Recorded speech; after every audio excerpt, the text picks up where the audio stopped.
This is her icebreaker, which is 4 to 6 minutes. And the title of her speech is, we'll go back to that, is Who Am I? Based on the influences and influencer in my life. Toastmaster, Miss Audrey Eisner-Hoeller. Thank you, Ms. Toastmaster. Good afternoon, fellow Toastmasters. My journey, come with me on a journey. It begins November 1959, the day after Thanksgiving. I'm the firstborn child to my parents, who are first-generation Americans. How appropriate to be born in the season of giving thanks. In my younger years, I grew up in Washington Heights, Manhattan, New York, across the bridge from the George Washington Bridge.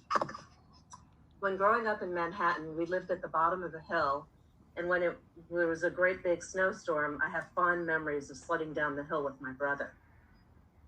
In 1965, there was a major power outage in New York City in the dead of winter. We lost power and we lost heat. We lived on the top floor of a 6-story apartment building, and we were the furthest spot from the furnace. In those days, my dad worked for Pan Am Airlines out at LaGuardia Airport, and he was working the graveyard shift that evening.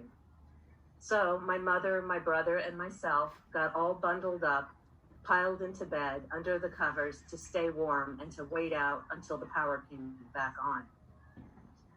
Later, in 1968, there were a handful of historic events. The first one was April of 1968, when Martin Luther King was assassinated. I distinctly remember that day. My father worked at the airport and would drive home through Harlem to get back to Manhattan. On that particular morning, he took a long detour to make sure not to drive in harm's way. Honestly, as a child, I didn't necessarily really understand the significance of that event, and have only understood it as an adult and continue to understand more clearly as time goes by. Also in 1968, June of 1968, Bobby Kennedy was assassinated in Los Angeles. Back in the day, there used to only be 3 news networks, and all the pictures were horrific about the assassination that has seared into my mind, that I still remember to this day, all these many years later. Later in 1968, in the fall, there was a huge teachers' strike in New York, and the schools were closed for weeks on end. My parents ultimately had us leave the public school system, and it had enrolled us in the yeshiva. In the yeshiva, we learned half the day in English, and the other half of the day was in Hebrew. A few years later, my father came home and said to my mom that there was an opportunity to transfer to SFO Airport and that he would like to talk about it. My mother, in typical fashion, said, "Talk? Who needs to talk? I'm packing. Let's go." Needless to say, we ended up on the West Coast shortly thereafter.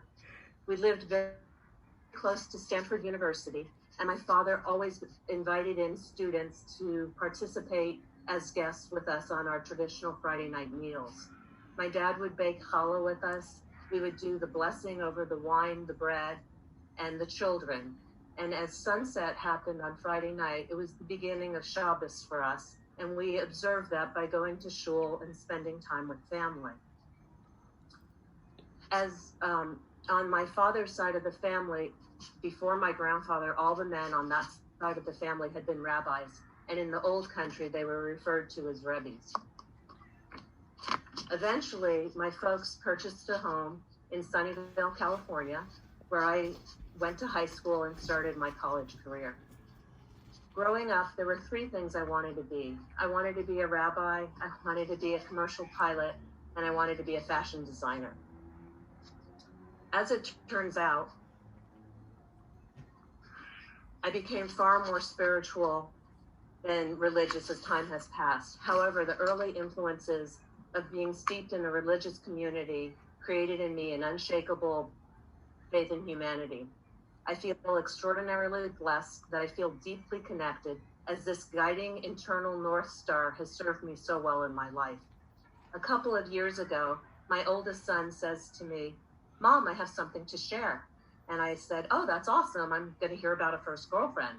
Turns out what he wanted to share was about his first love, which is all things aviation. I cracked up. He had no clue that one of my original goals was to be a pilot. My creative expression has come out in different ways over the years. I first learned to sew from my grandfather, who was a tailor.